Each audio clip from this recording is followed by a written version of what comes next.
First question, Bangladesh ఎన్నికల్లో గెలిచిన షేక్ హసీనా ఏ పార్టీకి చెందినవారు? చూడండి, ఈ 2024 జనవరి నెలలో బంగ్లాదేశ్లో ఎన్నికలు జరుగుతూ ఉన్నాయని మనం చెప్పుకున్నాం ఆల్రెడీ. దానికి సంబంధించి షేక్ హసీనా మళ్ళీ తిరిగి ప్రధానమంత్రి కావడం జరుగుతూ ఉందన్నమాట. అక్కడ ఆమె ఏ పార్టీకి చెందినటువంటి నేత అంటే కనుక అవామీ లీగ్. షేక్ హసీనా గారు ఏ పార్టీకి చెందినవారంటే అవామీ లీగ్ అనమాట. అవామీ లీగ్.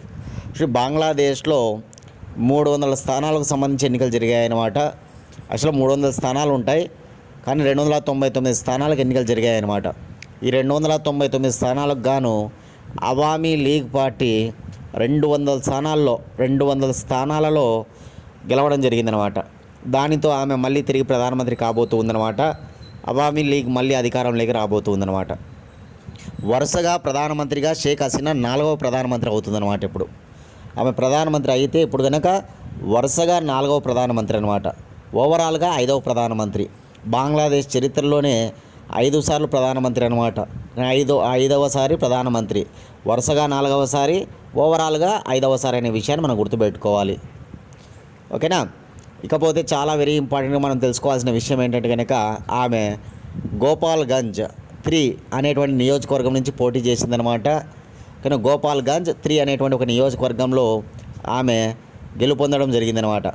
ఈమెకి ఏకంగా 2,49,965 ఓట్లు ఈమెకు వస్తే ఆమె యొక్క ప్రత్యర్థి అయినటువంటి నిజాముద్దీన్ అనేటువంటి వ్యక్తికి కేవలం 469 ఓట్లు వచ్చాయన్నమాట. ఆ గోపాల్గంజ్ ఉంది కదా, ఆ గోపాల్గంజ్ 3 నియోజకవర్గంలో ఈమె పోటీ చేసిందనమాట. ఆ పోటీ చేస్తే ఈమెకేమో 2,49,965 ఓట్లు వస్తాయి. అదే ఆమె యొక్క ప్రత్యర్థికి ఎన్ని వచ్చాయి? 469 ఓట్లు మాత్రమే వచ్చాయన్నమాట. ఓకేనా. ఆ విషయాన్ని మనం గోపాల్గంజ్ 3 అనేటువంటి నియోజకవర్గం గుర్తుపెట్టుకోవాలి. షేక్ హసీనా అక్కడ పోటీ చేయడం జరిగిందనమాట. ఓకేనా. ఆ షేక్ హసీనా గోపాల్గంజ్ 3 అనేటువంటి నియోజకవర్గంలో 1986 నుంచి పోటీ చేస్తుందన్నమాట. ఇప్పుడు 8వసారి గెలిచిందనమాట. ప్రధానమంత్రిగా అయితే ఆమె గెలిచింది 5వసారి, వరుసగా అయితే 4వసారి, ఓవరాల్గా అయితే 5వసారి. అదే గోపాల్గంజ్ 3 అనేటువంటి నియోజకవర్గంలో పోటీ చేసి గెలుపొందడం అనేటువంటిది 8వసారి అనేటువంటి విషయాన్ని మనం మైండ్లో పెట్టుకోవాలి. ఎన్నోసారి? 8వసారి. ఇదనమాట బంగ్లాదేశ్. చూడండి, బంగ్లాదేశ్ అనేటువంటిది మన దేశానికి అత్యంత గొప్ప మిత్ర దేశం అన్నమాట. ఈ బంగ్లాదేశ్ అనేటువంటిది 1971లో ఏర్పడింది. బంగ్లాదేశ్ ప్రధానమంత్రి ఇప్పుడు షేక్ హసీనా. మన దేశ సరిహద్దు దేశం అన్నమాట. మన దేశంతో ఎక్కువగా సరిహద్దు పంచుకునే దేశం బంగ్లాదేశే. మన దేశంతో ఎక్కువగా సరిహద్దు పంచుకునే దేశం ఏది? బంగ్లాదేశే అనమాట. గుర్తుంచుకోవాలి అందరూ కూడా. బంగ్లాదేశ్ రాజధాని ఢాకా, బంగ్లాదేశ్ కరెన్సీ టాకా, బంగ్లాదేశ్ భాష బెంగాలీ, బంగ్లాదేశ్ జాతీయ నది జమునా నది, బంగ్లాదేశ్ జాతీయ క్రీడ, బంగ్లాదేశ్ జాతీయ క్రీడ ఏదనేది కామెంట్ బాక్స్లో మీ సమాధానాన్ని తెలియజేయండి. బంగ్లాదేశ్ ప్రెసిడెంట్ వచ్చేసి షిహాబుద్దీన్, బంగ్లాదేశ్ ప్రధానమంత్రి వచ్చేసి షేక్ హసీనా. బంగ్లాదేశ్ ప్రెసిడెంట్ షిహాబుద్దీన్, బంగ్లాదేశ్ ప్రధానమంత్రి వచ్చేసి షేక్ హసీనా అనమాట. సెకండ్ క్వశ్చన్, మాల్దీవులను రీప్లేస్ చేస్తూ భారత ప్రభుత్వం ఎక్కడ టూరిజం అభివృద్ధి చేయాలని నిర్ణయించింది? చూడండి, మాల్దీవులను రీప్లేస్ చేస్తూ భారత ప్రభుత్వం ఎక్కడ టూరిజం అభివృద్ధి చేయాలని నిర్ణయించిందంటే కనుక లక్షద్వీపులలో. లక్షద్వీపులు అనేటువంటిది చాలా గొప్ప కేంద్రపాలిత ప్రాంతం మన దేశంలో. అండమాన్ నికోబార్ దీవులు, లక్షద్వీపులు, ఢిల్లీ, దాద్రా నగర్ హవేలీ, డామన్ డయ్యు, జమ్మూ కాశ్మీరు, లడఖ్, పాండిచ్చేరి, చండీగఢ్. ఇప్పుడు నేను చెప్పినవన్నీ కూడా కేంద్రపాలిత ప్రాంతాలు అన్నమాట భారతదేశంలో. యూనియన్ టెరిటరీస్ అనమాట. అందులో ఒకటి లక్షద్వీపులు అనమాట. ఎందుకు ఈ లక్షద్వీపులో టూరిజాన్ని డెవలప్ చేయాలని నిర్ణయించారంటే కనుక కారణం ఉంది. ఇటీవల మాల్దీవుల దేశంలో ఒక కొత్త అధ్యక్షుడు రావడం జరిగింది. మాల్దీవుల నూతన అధ్యక్షుడు ఎవరంటే కనుక మహమ్మద్ మయీజ్. చూడండి, మాల్దీవులు అనగానే గత అధ్యక్షుడు మన భారతదేశానికి చాలా సన్నిహితంగా ఉంటూ ఉండేవాడనమాట. ఆ క్రమంలో మన భారత సైన్యం కూడా మాల్దీవులలో మోహరించడము, ఓకేనా, అలా ఉండేదన్నమాట సిచ్యువేషన్. ఎప్పుడైతే ఈ నూతన అధ్యక్షుడు మహమ్మద్ మయీజ్ అయ్యాడో మన భారతదేశాన్ని పక్కకు పెట్టేయడం జరిగిందనమాట. అక్కడ ఉన్నటువంటి సైన్యాన్ని కూడా వెళ్ళమని సూచించడం జరిగింది. మన భారత ప్రభుత్వానికి ఆ విషయాన్ని తెలియజేయడం జరిగిందనమాట. కారణం ఏంటంటే ఈ మహమ్మద్ మయీజ్ చైనాకు ఫేవర్గా ఉంటూ ఉన్నాడనమాట. దానిలో భాగంగా మన భారతదేశాన్ని పక్కన పెట్టేయడం జరిగింది. దానిలో భాగంగా మన భారతదేశం తప్పని పరిస్థితుల్లో మాల్దీవులకు అత్యంత దగ్గరలో ఉన్నటువంటి ప్రాంతంలో టూరిజాన్ని డెవలప్ చేయాలని నిర్ణయించిందనమాట. అంటే మాల్దీవులు అనే చోట మనం అక్కడ ఉండి అక్కడ డెవలప్ చేసుకునే బదులు మన ప్రాంతాల్లో మనం డెవలప్ చేసుకుంటే కనుక ఇతర దేశాలను అడ్డుకట్ట వేయచ్చు అనమాట. ఇతర దేశాల యొక్క ఎవరైనా శత్రువులు వచ్చినా ఏమొచ్చినా కూడా అక్కడ అడ్డుకట్ట వేయచ్చు అనమాట ఖచ్చితంగా. ఆ విషయం పైన గొప్పగా ముందు పర్యాటకాన్ని డెవలప్ చేసుకోవాలి. దానిలో భాగంగానే లక్షద్వీపుల్లో ఇటీవల నరేంద్ర మోడీ గొప్ప సాహస యాత్ర చేశాడనమాట. సముద్రం లోపలికి వెళ్ళి అక్కడ ఉన్నటువంటి సముద్ర జీవులన్నింటినీ కూడా అన్వేషించడం జరిగింది అని మనం చెప్పుకున్నాం. అది ఎక్కడ అంటే లక్షద్వీపులని ఆ రోజు చెప్పుకున్నాం. ఆయన చేసిన సాహస యాత్ర ఏది? కామెంట్ బాక్స్లో మీ సమాధానాన్ని తెలియజేయాలి. లక్షద్వీపుల్లో ప్రధాని నరేంద్ర మోడీ చేసినటువంటి సాహస యాత్ర ఏది? కామెంట్ బాక్స్లో మీ సమాధానాన్ని తెలియజేయండి దయచేసి అందరు కూడా. చూడండి, ఇక్కడ నరేంద్ర మోడీని మనం చూస్తున్నాం ఇమేజ్లో. అదే లక్షద్వీపుల్లో ఆయన సాహసయాత్ర చేసిన తర్వాత మొత్తం లక్షద్వీపులు అంతా కూడా ఆయన ఒక యోగిలాగా ఆ ప్రాంతాన్ని అంతా కూడా పర్యటించడం జరిగిందనమాట. అంటే గొప్ప అందంగా ఉన్న ప్రదేశం కాబట్టి అంత గొప్ప పర్యాటక ప్రాంతాన్ని మనం ఎందుకు అభివృద్ధి చేయకూడదు అనేటువంటి విషయంలో ఆయన అక్కడ ఉన్నటువంటి ప్రాంతాలన్నీ కూడా పరిశీలించడం జరిగిందనమాట ప్రధాని నరేంద్ర మోడీ. లక్షద్వీపులు అనగానే దాని గురించి ఖచ్చితంగా మనం నేర్చుకోవాలి.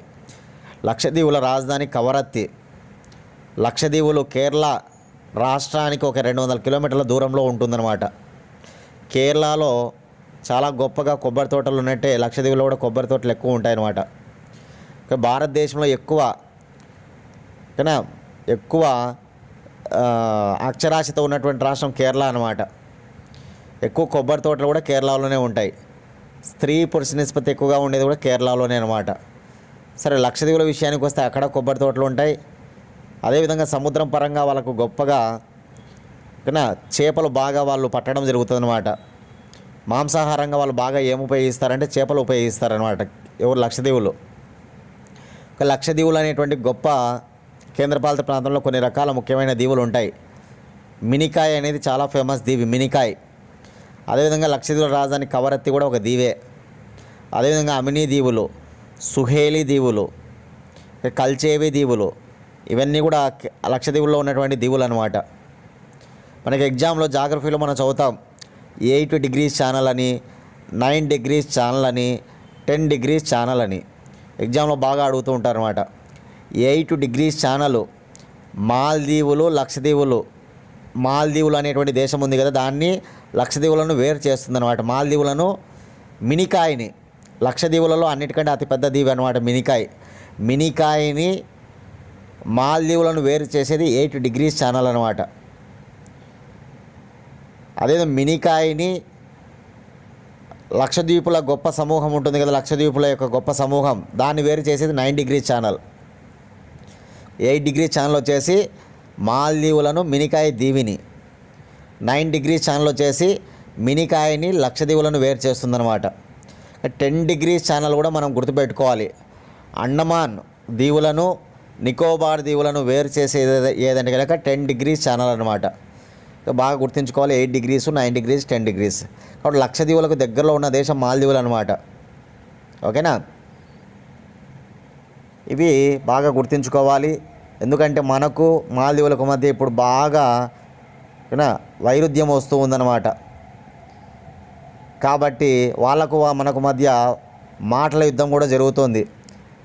వాళ్ళ మంత్రులు కూడా ఈ మధ్య నరేంద్ర మోడీ అక్కడ సాహసయాత్ర చేసిన తర్వాత వాళ్ళ మంత్రులు మన భారతదేశంలో మన ఇంటిని కూడా సరిగ్గా మనం శుభ్రపరచుకోలేం, లక్షద్వీపులను వాళ్ళు గొప్ప పర్యాటక కేంద్రంగా చేస్తారా అని చెప్పి వాళ్ళు విమర్శించడం జరిగిందనమాట.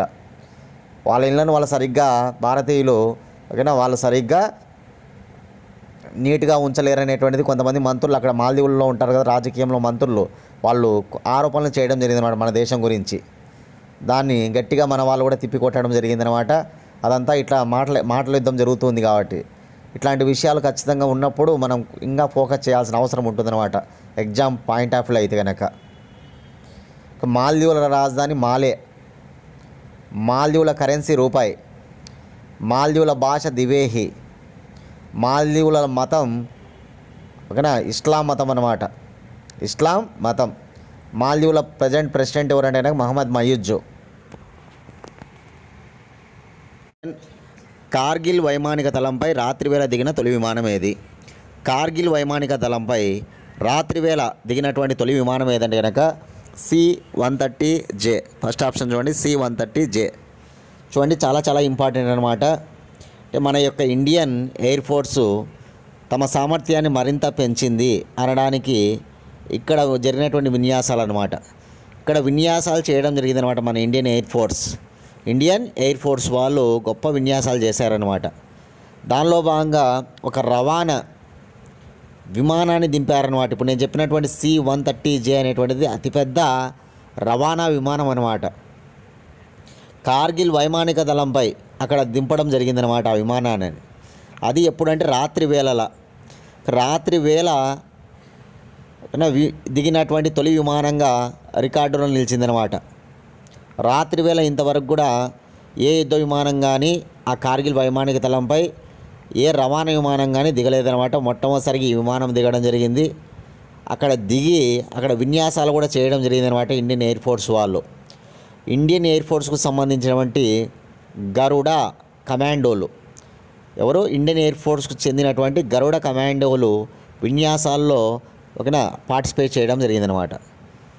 అసలుకి ఇక్కడ ఉన్నటువంటి నేను చెప్పినటువంటి స్థావరం ఉంది కదా, కార్గిల్ వైమానిక స్థావరం, అది ఎలా ఉంటుందంటే కనుక సముద్ర మట్టానికి 10,500 మీటర్ల ఎత్తులో, సముద్ర మట్టానికి 10,500 మీటర్ల ఎత్తులో ప్రతికూల భౌగోళిక వాతావరణ పరిస్థితుల మధ్యలో ఉంటుందన్నమాట.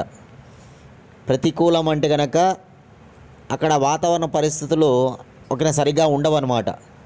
ప్రతికూల వాతావరణ పరిస్థితులు అంటే సరిగ్గా ఉండవు అని, వాతావరణ పరిస్థితులు సరిగ్గా ఉండవు అక్కడ. అటువంటి చోట అతిపెద్ద రవాణా విమానం అనేటువంటి దిగడం, అది రాత్రి వేళలు దిగడం, దిగి మళ్ళీ అక్కడ ఉన్నటువంటి ఎయిర్ ఫోర్స్ దళానికి చెందినటువంటి ఈ గరుడ కమాండోలు విన్యాసాలు చేయడం అనేటువంటిది ఫస్ట్ టైం అనమాట. ఇక్కడ నుంచి మనకి యుద్ధ విమానాలు రాకపోకలు జరుగుతాయి, కానీ మొట్టమొదటిసారిగా ఒక రవాణా విమానం అనేటువంటిది, అందులో అతిపెద్ద రవాణా విమానం అనమాట, దిగడం అనేది ఫస్ట్ టైం. ఆ విషయాన్ని మైండ్లో పెట్టుకోవాలి. యుద్ధ విమానాలు ఇక్కడ నుంచి రాకపోకలు జరుగుతాయి, కానీ రవాణా విమానం అనేటువంటిది ఫస్ట్ టైం అనేటువంటి విషయాన్ని ఇక్కడ గుర్తుంచుకోవాలి. ఇదే రవాణా విమానం ఏది? C-130J. యుద్ధ విమానాలైనా పగటిపూట అట్లనే రాకపోకలు జరిపేది, రాత్రిపూట అక్కడ రాకపోకలు ఉండవన్నమాట. ఎందుకంటే సముద్ర మట్టానికి 10,500 మీటర్ల ఎత్తులో ఉంటూ ప్రతికూల భౌగోళిక వాతావరణ పరిస్థితుల మధ్య ఈ వైమానిక స్థావరం అనేటువంటిది అక్కడ ఉంటుందన్నమాట. కాబట్టి గుర్తుంచుకోవాలి.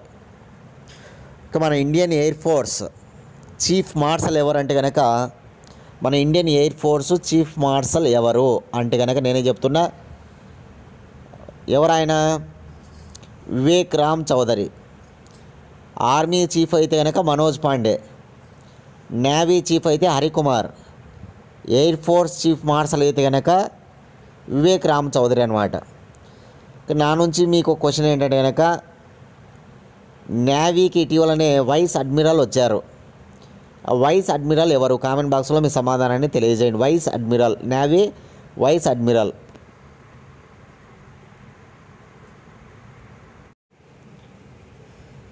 కార్గిల్ అనగానే మనకు గుర్తుకు రావాల్సింది కార్గిల్ విజయ్ దివాస్. ప్రతి ఏటా కార్గిల్ విజయ్ దివాస్ను జూలై 26వ తేదీన నిర్వహిస్తాం. 1999 మే 3 నుంచి 1999 జూలై 26వ తేదీ వరకు ఇండియాకు పాకిస్తాన్కు మధ్య జరిగిన యుద్ధమే కార్గిల్ యుద్ధం అన్నమాట.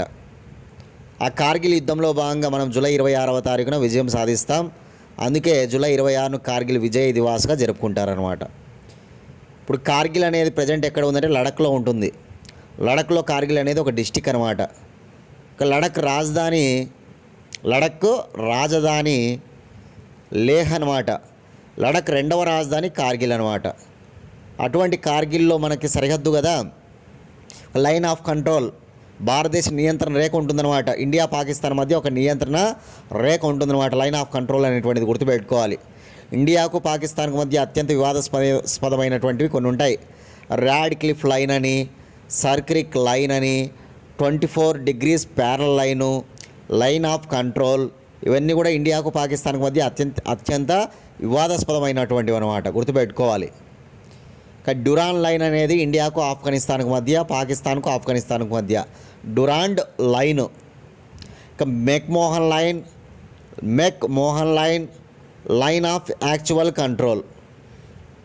మెక్మోహన్ లైన్ కావచ్చు, లైన్ ఆఫ్ యాక్చువల్ కంట్రోల్, ఈ రెండు కూడా ఇండియా చైనా మధ్య ఉంటాయన్నమాట. ఇవి గుర్తుంచుకోవాలి, కొన్ని చాలా ఇంపార్టెంట్ అనమాట. మన సరిహద్దుల్లో ఉన్నటువంటి దేశాలతో మనకి కొన్ని వివాదాస్పదంగా ఉంటాయి, వాటిని బాగా ఎగ్జామ్లో అడుగుతూ ఉంటారనమాట. 4th క్వశ్చన్, సైబర్ నేరాల్లో టాప్లో నిలిచిన రాష్ట్రం ఏది? సైబర్ నేరాల్లో టాప్లో నిలిచిన రాష్ట్రం తెలంగాణ. దీనికి సంబంధించిన సమాచారం మనం ఒకసారి చూస్తే, మొత్తం భారతదేశ వ్యాప్తంగా జరుగుతున్నటువంటి సైబర్ నేరాల్లో టాప్లో తెలంగాణ ఉందంట. ఈ విషయాన్ని కేంద్ర హోంశాఖ ఒక నివేదికలో భాగంగా వెల్లడించిందనమాట. కేంద్ర హోంశాఖ మంత్రి అమిత్ షా గారు ఒక నివేదికలో భాగంగా ఈ విషయాలన్నీ కూడా ఆయన వెల్లడించడం జరిగింది. సైబర్ బ్లాక్ మెయిలింగ్లో టాప్లో తెలంగాణనే ఉందంట. ఆన్లైన్ బ్యాంకు మోసాల్లో టాప్లో తెలంగాణే ఉందంట. ఫేక్ న్యూస్ను వ్యాప్తి చేయడంలో కూడా తెలంగాణ టాప్లో ఉందన్నమాట. సైబర్ బ్లాక్మెయిలింగ్లో టాపు, ఆన్లైన్ బ్యాంకు మోసాల్లో టాపు, ఫేక్ న్యూస్ వ్యాప్తి చేయడంలో టాప్ అనమాట తెలంగాణలో. National crime records bureau, national cyber reporting portal ఆధారంగా కేంద్ర హోంశాఖ 2022 సంవత్సరంలో దేశంలో పలు రాష్ట్రాల్లో జరిగినటువంటి సైబర్ నేరాలను పరిశీలించిందనమాట. ఒక పోర్టల్స్ ఉంటాయి కదా మనకి, క్రైమ్కి సంబంధించిన పోర్టల్స్, ఆ పోర్టల్లో ఉన్నటువంటి వాటి ఆధారంగానే రిపోర్ట్ తయారు చేయడం జరిగిందనమాట.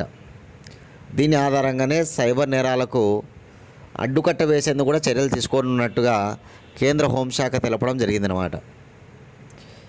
ఇక ఈ రిపోర్టు ద్వారా వెల్లడైన వివరాల ప్రకారం తెలంగాణ, మహారాష్ట్ర, బీహారు, ఉత్తరప్రదేశ్ సైబర్ నేరాలకు ఒక హబ్ స్పాట్లుగా ఉన్నాయంట. ఏ రాష్ట్రాలు? తెలంగాణ, మహారాష్ట్ర, బీహార్, ఉత్తరప్రదేశ్. ఈ రాష్ట్రాలు సైబర్ నేరాల పరంగా బాగా హబ్ స్పాట్లుగా ఉన్నట్టుగా కేంద్ర హోంశాఖ తెలపడం జరిగిందనమాట. చూడండి, తెలంగాణలో సైబర్ బ్లాక్మెయిలింగ్లో 234 కేసులంట. అదే ఆన్లైన్ బ్యాంక్ మోసాలు వచ్చేసి తెలంగాణలో దాదాపు 3000 పైగా మోసాలు జరిగినాయంట.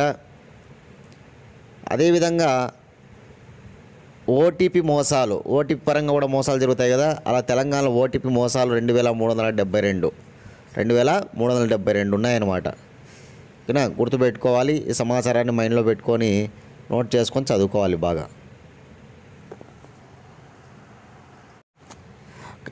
నిన్నటి క్లాస్లో స్థూల రాష్ట్ర దేశీయోత్పత్తిలో తెలంగాణ టాప్లో ఉన్నట్టుగా చెప్పుకున్నాం. స్థూల రాష్ట్ర దేశీయోత్పత్తిలో తెలంగాణ టాప్లో ఉన్నట్టుగా నిన్నటి క్లాస్లో మనం చెప్పుకోవడం జరిగింది. మీరు కామెంట్ బాక్స్లో ఏం చేయాలంటే కనుక స్థూల రాష్ట్ర దేశీయ ఉత్పత్తిలో టాప్ 1, టాప్ 2, టాప్ 3, టాప్ 4 4 రాష్ట్రాలు ఏ ఉన్నాయి? జిఎస్డిపి అంటారన్నమాట. జిఎస్డిపి. అది ఆంధ్రప్రదేశ్ స్థానం ఎంత? కామెంట్ బాక్స్లో మీ సమాధానాన్ని తెలియజేయండి. Next 5th question, golden globe award 2024ను అందుకున్న దర్శకుడు ఎవరు? డైరెక్టర్ అనమాట క్రిస్టోఫర్ నోలన్కి గోల్డెన్ గ్లోబ్ అవార్డు రావడం జరిగింది. దర్శకుడిగా ఆయన అవార్డు తీసుకోవడం జరిగిందనమాట. చూడండి, మనకు చాలా చాలా ఇంపార్టెంట్ అనమాట.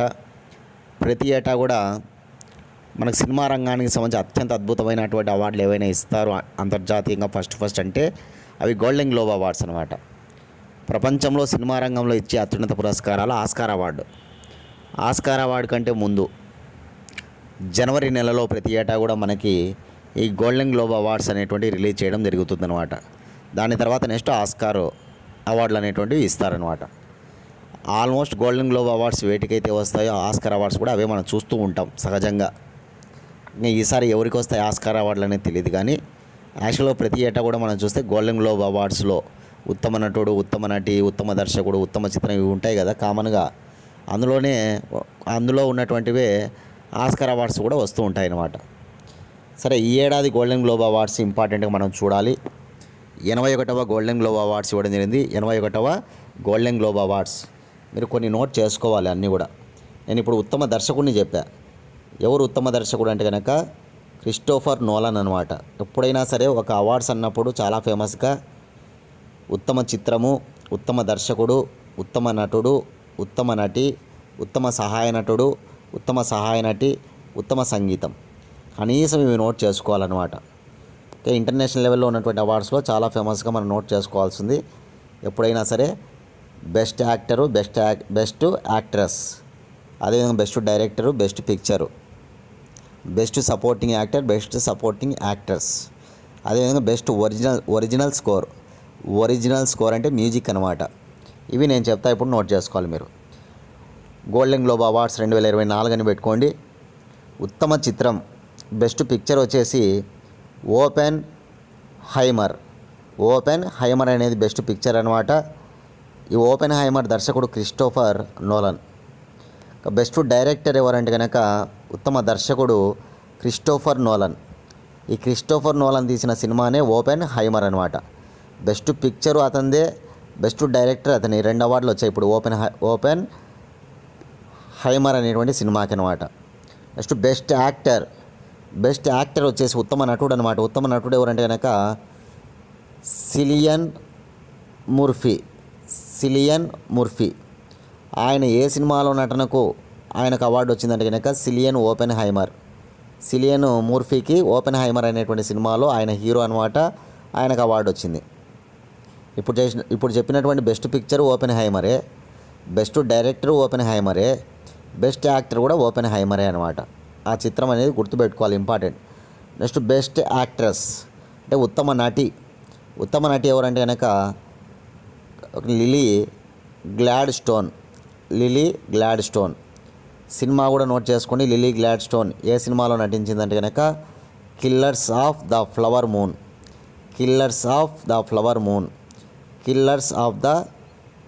Moon. Next best supporting actor ఉత్తమ సహాయ నటుడు రాబర్ట్ డౌనీ. ఏ సినిమాలో నటించాడు రాబర్ట్ డౌనీ అంటే ఓపెన్ హైమర్ అనమాట. నెక్స్ట్ బెస్ట్ సపోర్టింగ్ యాక్ట్రెస్ ఉత్తమ సహాయ నటి డవైన్ జాయ్ రాండోల్ఫ్.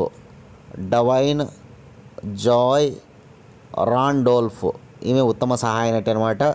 అదేవిధంగా ఆమె ఏ సినిమాలో నటించింది, సినిమా పేరు రాసుకుంటే కనుక మీరు ద హోల్డ్ ఓవర్స్ అనేటువంటి పిక్చర్ అనమాట. నెక్స్ట్ బెస్ట్ ఒరిజినల్ స్కోర్ ఉత్తమ సంగీతం. బెస్ట్ ఒరిజినల్ స్కోర్ అంటే ఉత్తమ సంగీతం అనమాట. ఎవరంటే కనుక లుడ్విగ్ గొరాన్సన్. ఏ సినిమాకు సంగీతం ఇతను అంటే కనుక ఓపెన్ హైమర్. చూడండి, ఓపెన్ హైమర్ అనేటువంటి సినిమాకి మనం ఎక్కువ అవార్డులు చూస్తున్నాం. రేపు ఆస్కార్ కూడా మనం చూసేది ఓపెన్ హైమరే చూడొచ్చు అనమాట ఎక్కువగా. ఎందుకంటే గోల్డెన్ గ్లోబ్ వచ్చిందంటే కనుక ఇందులో ఉన్నటువంటివి కొన్ని ఆల్మోస్ట్ కొన్నిటికి అవే వస్తాయి అన్నమాట. అక్కడ ఆస్కార్ అవార్డు కూడా అవే వస్తుందన్నమాట. ఇప్పుడు ఓపెన్ హైమర్ ఉన్నటువంటి సినిమా వాళ్ళకే ఎక్కువ వచ్చాయి కదా, రేపు ఆస్కార్లో కూడా వాళ్ళకే ఎక్కువ రావచ్చని నేను అనుకుంటున్నా. ఓకేనా? సరే, ఇవి నోట్ చేసుకోవాలి. నేను వీళ్ళ పేర్లు ఇస్తాను మీకు. నేను చెప్పినది అర్థమైందో లేదో ఆ పేర్లన్నీ కూడా కాస్త హాలీవుడ్ నేమ్స్ కాబట్టి ఓకేనా, కొద్దిగా కొత్తగా ఉంటాయి అన్నమాట అందరికి కూడా. కాబట్టి నేను పేర్లు ఇస్తా, అవి మీరు నోట్ చేసుకోండి. క్వశ్చన్ తర్వాత లాస్ట్లో నేను టైప్ చేసి మీకు పంపిస్తున్నా కదా కొన్ని అట్లా నేను టైప్ చేశాను అన్నమాట. ఇవన్నీ కూడా ఇవి చూసి రాసుకోండి మీరు.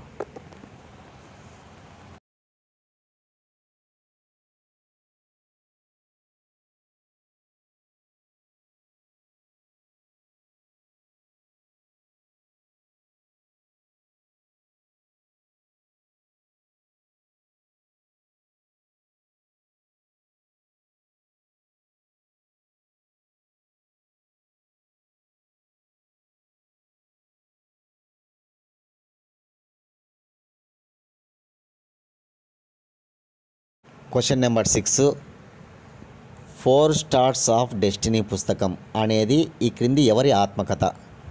4 స్టార్స్ ఆఫ్ డెస్టినీ పుస్తకం అనేది ఈ క్రింది ఎవరి ఆత్మకథ అంటే కనుక మనోజ్ ముకుంద్ నరవానే. పూర్తి పేరు మనోజ్ ముకుంద్ నరవానే అనమాట. చూడండి, మనోజ్ ముకుంద్ నరవానే అనేటువంటి ఆయన మన ఇండియన్ ఆర్మీ ఉంది కదా, భారత ఆర్మీ, దానికి సంబంధించి మాజీ చీఫ్ అనమాట. ఇప్పుడు మనోజ్ పాండే ఉన్నారు కదా, ఆర్మీ చీఫ్గా ఇప్పుడు ప్రజెంట్ మనోజ్ పాండే. ఆ మనోజ్ పాండేకి ముందు పనిచేసింది ఆయనే అనమాట. ఎవరు? మనోజ్ ముకుంద్ నరవానే. నోట్ చేసుకోవాలి, మనోజ్ ముకుంద్ నరవానే 28వ ఆర్మీ చీఫ్ అనమాట. 2019 నుంచి 2022 వరకు, 2019 నుంచి 2022 వరకు పనిచేయడం జరిగిందనమాట ఇతను ఆర్మీ చీఫ్గా.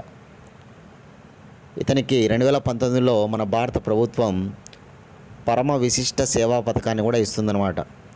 పరమ విశిష్ట సేవా పథకం అనేటువంటి గొప్ప మెడల్ అనమాట, ఆర్మీ వాళ్ళకి ఇచ్చేటువంటి మెడలు 2019లో ఇవ్వడం జరుగుతుందన్నమాట. అటువంటి వ్యక్తి ఇప్పుడు అత్యంత అద్భుతంగా ఒక పుస్తకాన్ని రచించడం జరిగిందనమాట. ఆ పుస్తకం పేరు ఏంటంటే కనుక 4 స్టార్స్ ఆఫ్ డెస్టినీ. ఆయన ఆటోబయోగ్రఫీ అనమాట, ఆయన రాశాడనమాట, గుర్తుపెట్టుకోవాలి. దీన్ని రిలీజ్ చేసేటువంటి వాళ్ళు ఎవరంటే కనుక పెంగ్విన్ ర్యాండమ్ ఇండియా ఈ పుస్తకాన్ని రిలీజ్ చేయనుందనమాట. కాబట్టి పుస్తకాన్ని ఎవరు పబ్లిష్ చేయనున్నారంటే కనుక పెంగ్విన్ ర్యాండమ్ ఇండియా వాళ్ళు దీన్ని పబ్లిష్ చేయనున్నారనే విషయాన్ని మనం గుర్తుపెట్టుకోవాలి. పుస్తకాలు రచయితలు కూడా మనకి ఎగ్జామ్స్లో అడుగుతారు. కాబట్టి ఈ నెలకు సంబంధించి ఈ పుస్తకాన్ని మీరు మైండ్లో పెట్టుకోండి అందరు కూడా.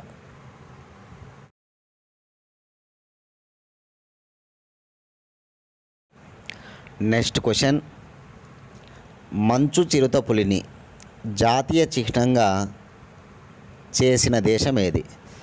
చూడండి, మంచు చిరుతపులిని ఇటీవల ఏ దేశం జాతీయ చిహ్నంగా, నేషనల్ యాంబ్లం ప్రతి దేశానికి ఉంటుందన్నమాట, అట్లా జాతీయ చిహ్నంగా మంచు చిరుతపులిని చేసుకున్నటువంటి దేశం ఏదంటే కనుక కిర్గిస్తాన్ అనమాట. కిర్గిస్తాన్ అనేటువంటి దేశం మంచు చిరుతను వారి జాతీయ చిహ్నంగా చేసుకోవడం జరిగిందనమాట. కిర్గిస్తాన్ రాజధాని బిష్కెక్. కిర్గిస్తాన్ దేశ భాష Kyrgyz. Kyrgyzstan currency som, SOM. కిర్గిస్తాన్ అధ్యక్షుడు సదీర్ జపరోవ్. ఇది అనమాట కిర్గిస్తాన్కి సంబంధించి మధ్య ఆసియాలో ఉన్నటువంటి దేశం అనమాట. మధ్య ఆసియాలో ఉన్న దేశాలు ముఖ్యంగా మనం చూస్తే కనుక కిర్గిస్తాను, ఉజ్బెకిస్తాను, తుర్క్మెనిస్తాను, కజకిస్తాను, తజకిస్తాను, ఇవన్నీ మధ్య ఆసియాలో ఉంటాయన్నమాట. అదే పాకిస్తాను, ఆఫ్ఘనిస్తాన్ అయితే దక్షిణాసియాలో ఉంటాయన్నమాట. సౌత్ ఏషియాలో ఉన్నటువంటి పేర్లు పాకిస్తాన్, ఆఫ్ఘనిస్తాన్ మైండ్లో పెట్టుకోవాలి. మిడిల్ ఏషియా అంటే మధ్య ఆసియాలో ఉన్న దేశాలు ఏమంటే Kyrgyzstan, Uzbekistan, Turkmenistan, Kazakhstan, Tajikistan. ఓకేనా? ఇస్తాన్ అనేటువంటి 7 ఉంటాయి ప్రపంచవ్యాప్తంగా. 5 ఏమో మధ్య ఆసియాలో ఉంటాయి, 2 ఏమో దక్షిణ ఆసియాలో ఉంటాయి. దక్షిణాసియాలో ఉన్న 2 దేశాలు మన దేశాన్ని సరిహద్దుల్లో ఉంటాయన్నమాట. అవే పాకిస్తాన్, ఆఫ్ఘనిస్తాన్ అనమాట. మిగతావన్నీ కూడా మన సరిహద్దుల్లో ఉండవు. ఇప్పుడు మిగతా 5 ఉన్నాయి కదా, అవి మన దేశ సరిహద్దుల్లో ఉండవు అనమాట. కాబట్టి కిర్గిస్తాన్ గుర్తుపెట్టుకోవాలి. కిర్గిస్తాన్ కరెన్సీ సోమ్ అనమాట, రాజధాని బిష్కెక్, భాష కిర్గిజు. కానీ అక్కడ అధ్యక్షుడు అంటే సదీర్ జపరోవ్, JAPAROV, జపరోవ్. ఇక మంచు చిరుతపులి వచ్చింది కాబట్టి దీనికి సంబంధించి మన దేశానికి సంబంధించి కొన్ని న్యూస్ చూద్దాం. చూడండి, ఇటీవల నరేంద్ర మోడీ 2023 ఏప్రిల్ నెలలో అంతర్జాతీయంగా ఒక కూటమి స్టార్ట్ చేశాడనమాట. ఆ కూటమి పేరు ఏదంటే కనుక international big cat alliance, IBCA అంటారు. ఇంటర్నేషనల్ బిగ్ క్యాట్ అలయన్స్, అంతర్జాతీయ పెద్ద పిల్లుల కూటమి అనమాట. తెలుగులో అయితే అంతర్జాతీయ పెద్ద పిల్లుల కూటమి, బిగ్ క్యాట్ అలయన్స్ అనమాట. ఇందులో 7 రకాల జంతువులు సంరక్షిస్తారన్నమాట. 7 రకాల పెద్ద పిల్లులు సంరక్షిస్తారు. ఏంటి ఆ పెద్ద పులులు అంటే కనుక 1 సింహం, 2 పులి, 3 చిరుత, 4 మంచు చిరుత, 5 చీత, 6 జాగ్వార్, 7 ఫ్యూమా. చాలా ఇంపార్టెంట్. ప్రధాని నరేంద్ర మోడీ ప్రారంభించిన కూటమి, మన భారతదేశం ప్రారంభించిన కూటమి అంతర్జాతీయ కూటమి అనమాట. 7 పెద్ద పిల్లులను సంరక్షించాలనే ఉద్దేశంతో ఏర్పాటు చేసిన కూటమి అనమాట. సింహము, పులి, చిరుత, చీత, మంచు చిరుత, ఓకేనా, జాగ్వారు, ఫ్యూమా. మొత్తం 7 నోట్ చేసుకోవాలి. ఎప్పుడు 2023 ఏప్రిల్లో స్టార్ట్ అయింది ఇది. ఎందుకు 2023 ఏప్రిల్లో స్టార్ట్ చేసినాడంటే కూడా కారణం ఉంది. 1973లో భారతదేశంలో టైగర్ ప్రాజెక్టులు అనేటువంటివి ఏర్పడతాయి. అంటే పులుల సంరక్షణ కేంద్రాలు ఏర్పడిన సంవత్సరం 1973 ఏప్రిల్ అనమాట. మొట్టమొదటి పులుల సంరక్షణ కేంద్రం బందీపూర్, కర్ణాటకలో బందీపూర్లో ఏర్పడిందనమాట. అట్లా 50 ఏళ్ళు పూర్తయిందనమాట. ఆ 50 ఏళ్ళు పూర్తయిన సందర్భంగా కర్ణాటకలోని మైసూర్లో ఒక కాయిన్ కూడా రిలీజ్ చేస్తాడు నరేంద్ర మోడీ. ఒక కాయిన్ రిలీజ్ చేసిన తర్వాత దీన్ని స్టార్ట్ చేస్తాడనమాట ఈ కూటమిని. ఈ కూటమిలో అనేక దేశాలు ఇప్పుడు సభ్యత్వాన్ని కలిగి ఉన్నాయన్నమాట. ప్రపంచవ్యాప్తంగా ఉన్నటువంటి చాలా దేశాలు సభ్యత్వాన్ని కలిగి ఉండి మేము కూడా 7 జంతువులను, 7 పెద్ద పిల్లులను మేము సంరక్షిస్తామని చెప్పడం జరిగిందనమాట. ఓకేనా. ఇట్లా మధ్య ఆసియా, మన ఆసియా ఖండంలో ఉన్నటువంటి మంచు చిరుతలను ఔన్స్ అని కూడా అంటారు. ఔన్స్ అని కూడా అంటారన్నమాట మంచు చిరుతలను. ఓకేనా.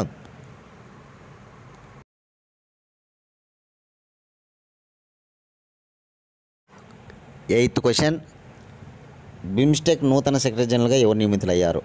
బిమ్స్టెక్ నూతన సెక్రటరీ జనరల్గా నియమితులైన వారు ఇంద్రమణి పాండే. మన ఇమెయిల్లో చూస్తూ ఉన్నాం ఇంద్రమణి పాండే గారిని. ఆయనే ప్రజెంట్ బిమ్స్టెక్కు న్యూ సెక్రటరీ జనరల్గా అపాయింట్మెంట్ అయ్యాడనమాట.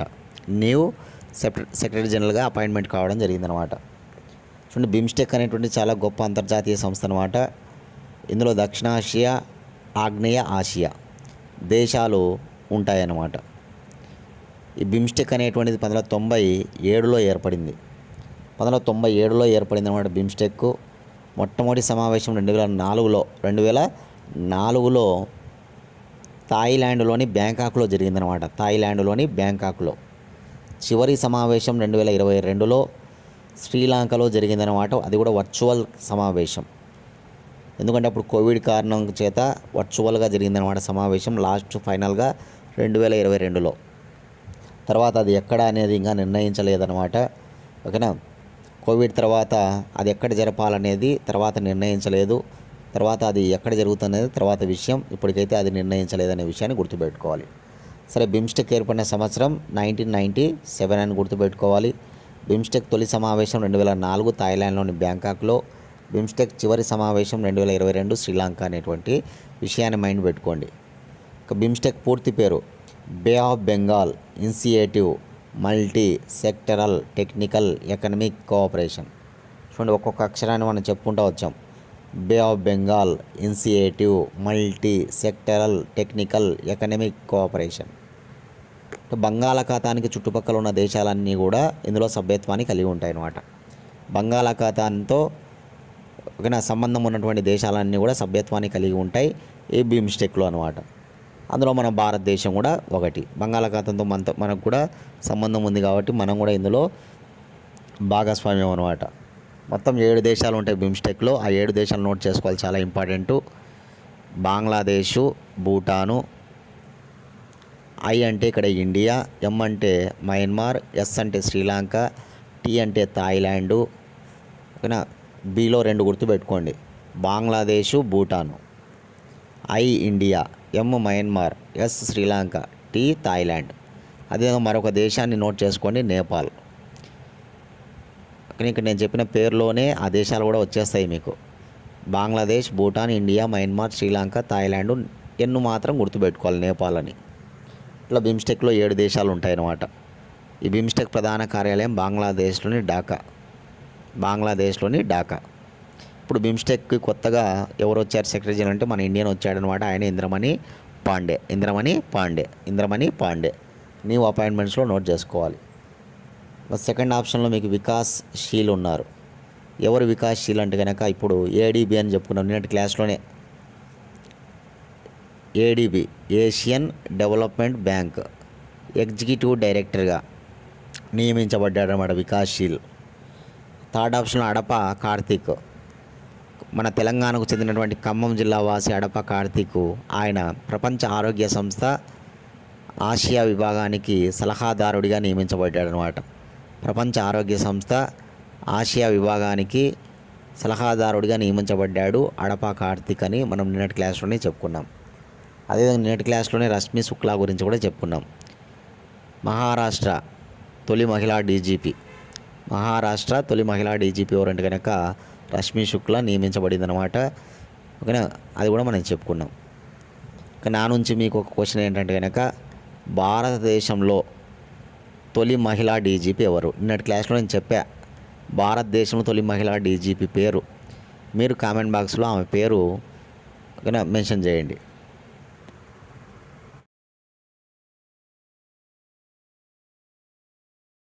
నైన్త్ క్వశ్చన్, 58వ డీజీపీ సమావేశం అమిత్ షా నేతృత్వంలో ఎక్కడ నిర్వహించబడింది? చూడండి, 58వ డీజీపీ సమావేశం అమిత్ షా నేతృత్వంలో ఎక్కడ నిర్వహించబడింది అంటే కనుక ఆన్సర్ రాజస్థాన్లోని జైపూర్. చూడండి, రాజస్థాన్ క్యాపిటలే జైపూర్ అన్నమాట. ఈ రాజస్థాన్లోని జైపూర్లో ఉన్నటువంటి ఇంటర్నేషనల్ సెంటర్లో నిర్వహించబడింది అనమాట డీజీపీ మరియు ఐజీపీల సదస్సు. డీజీపీ అంటే కనుక director general of police, director general of police అనమాట. పోలీసుల బాస్, రాష్ట్రాలకు సంబంధించి ప్రతి రాష్ట్రంలో కూడా ఆయనే పోలీస్ బాస్ అనమాట. అట్లా డీజీపీకి సంబంధించినటువంటి సదస్సులు ఎప్పుడైనా జరిగితే కనుక వాటికి నేతృత్వం ఎవరు వహిస్తారంటే కనుక కేంద్ర హోమ్ మినిస్టర్ నేతృత్వం వహించడం అనేటువంటిది సహజం. దానిలో భాగంగా ఈ ఏడాది కూడా కేంద్ర హోంశాఖ మంత్రి అమిత్ షా నేతృత్వంలో ఈ సదస్సు అనేటువంటిది నిర్వహించబడింది. ఇది 58వ డీజీపీల సమావేశం అన్నమాట. ఇకపోతే ఏమి చర్చించారు ముఖ్యంగా అంటే కనుక టెర్రరిజానికి సంబంధించిన విషయాలను, ఆర్టిఫిషియల్ ఇంటెలిజెన్స్ను, అదేవిధంగా సైబర్ సెక్యూరిటీ, సైబర్ భద్రతా విషయాలపైన చర్చలు జరపడం జరిగిందనమాట. డీజీపీలందరూ కూడా ఇక్కడ అమిత్ షా నేతృత్వంలో ఈ సమావేశాలు నిర్వహించడం జరిగిందనమాట. 3 రోజులు జరిగాయన్నమాట ఇవి. ఓకేనా, జనవరి 5వ తేదీ నుంచి జనవరి 7వ తేదీ వరకు, జనవరి 5, జనవరి 6, జనవరి 7 ఇలా 3 రోజుల పాటు నిర్వహించబడ్డాయి. గుర్తుపెట్టుకోవాలి. ఎక్కడ అంటే జైపూర్లో, రాజస్థాన్ రాజధాని జైపూర్లో అనమాట. జైపూర్ అనగానే మనకు జైపూర్ను పింక్ సిటీ అంటారు. గుర్తుపెట్టుకోవడానికి జైపూర్ అనగానే మనకి గుర్తుకు రావాలి డీజీపీల సదస్సు. అలా గుర్తుకు రావడానికి దీనికి సంబంధించిన ఒక 2-3 విషయాలు నేర్చుకుంటే మరింత గుర్తుకుంటాయి అన్నమాట.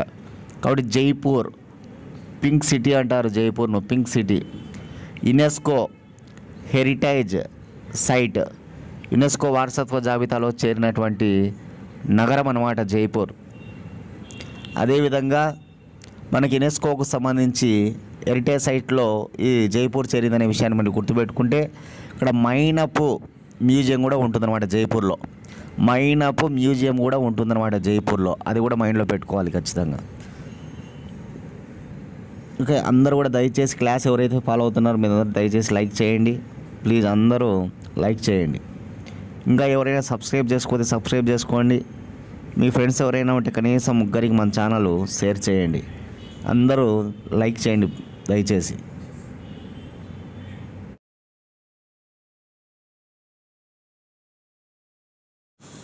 లాస్ట్ క్వశ్చన్, ప్రపంచ వాణిజ్య సంస్థలో భారత రాయబారిగా ఎవరు నియమితులయ్యారు? ప్రపంచ వాణిజ్య సంస్థలో భారత రాయబారిగా నియమితులైన వారు సెంథిల్ పాండ్యన్. చూడండి, మన ఇమేజ్లో చూడొచ్చు సెంథిల్ పాండ్యన్ గారిని. ఈయన వరల్డ్ ట్రేడ్ ఆర్గనైజేషన్, ప్రపంచ వాణిజ్య సంస్థలో భారత రాయబారిగా నియమించబడ్డాడనమాట. నీవు అపాయింట్మెంట్స్లో ఇది కూడా నోట్ చేసుకోవాలి.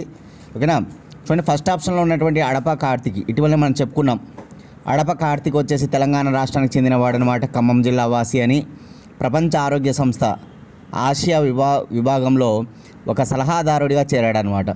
ప్రపంచ ఆరోగ్య సంస్థకి ఆసియా ఖండానికి సంబంధించిన ఆ విభాగంలో ఒక సలహాదారుడిగా నియమించబడ్డాడు. ఎవరంటే అడప కార్తీక్ అనమాట. నెంబర్ 2 సంజీవ్ ఖన్నా. మనం రోజు చెప్పుకుంటూనే ఉన్నాం. NALSA, national legal service authority. National legal service అథారిటీకి ఇటీవలనే చైర్మన్గా నియమించబడ్డాడు సుప్రీంకోర్టు సీనియర్ న్యాయమూర్తి అయినటువంటి సంజీవ్ ఖన్నా. అదేవిధంగా 4th option Nina Singh, CISF, central industrial security force. Central industrial security ఫోర్స్కు మొట్టమొదటి మహిళా డైరెక్టర్ జనరల్గా నియమించబడింది నినా సింగ్ అని మనం చెప్పుకున్నాం.